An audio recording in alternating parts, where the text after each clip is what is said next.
English Each Day presents The Day That Everything Went Wrong. It was a quiet Monday morning in the small town of San Benito. Birds chirped, the sun stretched lazily across the rooftops, and life seemed perfectly ordinary.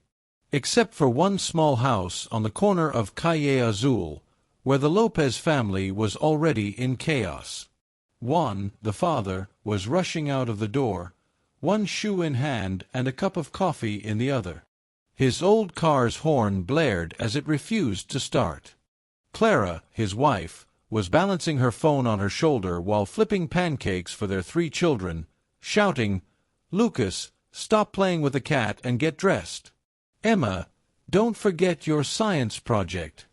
Emma, 12, was frantically searching for her project, a large, colorful volcano she had spent weeks building. "Where is it?" she cried, running from room to room. Meanwhile, Lucas, 8, had somehow managed to put his shirt on backward and was more interested in making the family cat, Tofu, wear a tiny cowboy hat than getting ready for school. And then there was Sophia, the youngest at 4 years old, calmly sitting in the middle of the living room, her face and hands covered in peanut butter, happily munching on toast. Clara sighed. "Just another normal day," she muttered to herself, though her tone suggested otherwise. Finally, after what felt like hours, the family piled into the car. Emma clutched her volcano tightly, Lucas held Tofu, now hatless, to his disappointment, and Sophia carried her favorite doll. Juan turned the key, and the car sputtered, groaned, and, miraculously, started. "We're late, but we'll make it," he said confidently, as Clara shot him a skeptical glance. The drive to school was anything but smooth. First, they hit traffic because of a parade no one knew about.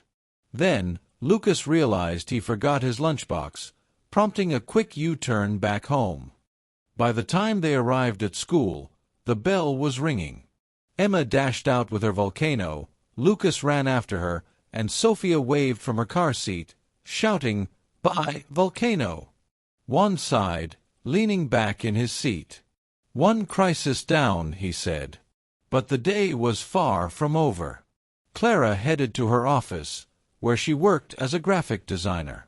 She had a big meeting with a new client, but when she opened her laptop, it refused to turn on. "No, no, no," she groaned, pressing buttons frantically. Her co-worker, Pedro, peeked over the desk. "Have you tried turning it off and on again?" Clara shot him a look. "It won't even turn on." In desperation, she called Juan, who was now at his construction site. "Can you pick up my backup drive from home?" she pleaded. Juan sighed but agreed. His boss wouldn't be happy, but he couldn't say no to Clara. On his way back home, Juan's car broke down in the middle of the road. "Of course," he muttered, stepping out and inspecting the engine as cars honked behind him. A friendly stranger stopped to help, a man named Luis, who seemed to know everything about cars. In 10 minutes, the car was running again, and Juan thanked him profusely. Back at home, Juan grabbed the backup drive, only to be greeted by Tofu sitting triumphantly on Emma's volcano, which was now a little less volcanic.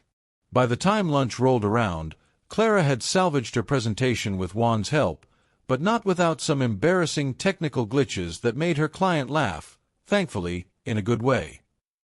The kids returned home with stories of their day. Emma was furious because Lucas had told her entire class that her volcano was alive and could explode at any moment. Lucas grinned proudly, while Sophia chimed in, "Boom!"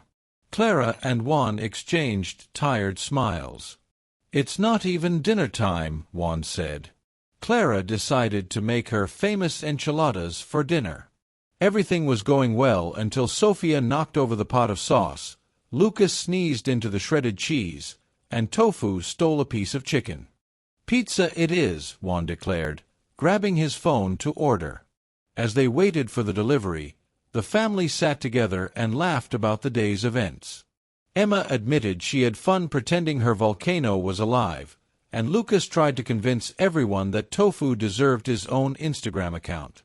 When the pizza arrived, they ate together, recounting the chaos and realizing that, despite everything, they wouldn't trade their messy, unpredictable days for anything. After dinner, as the kids settled down to watch TV, Juan and Clara sat on the porch. The cool evening breeze carried the sound of crickets and laughter from the living room. "You know," Clara said, leaning on Juan's shoulder, "our life is far from perfect." "But it's ours," Juan finished, smiling. Clara nodded.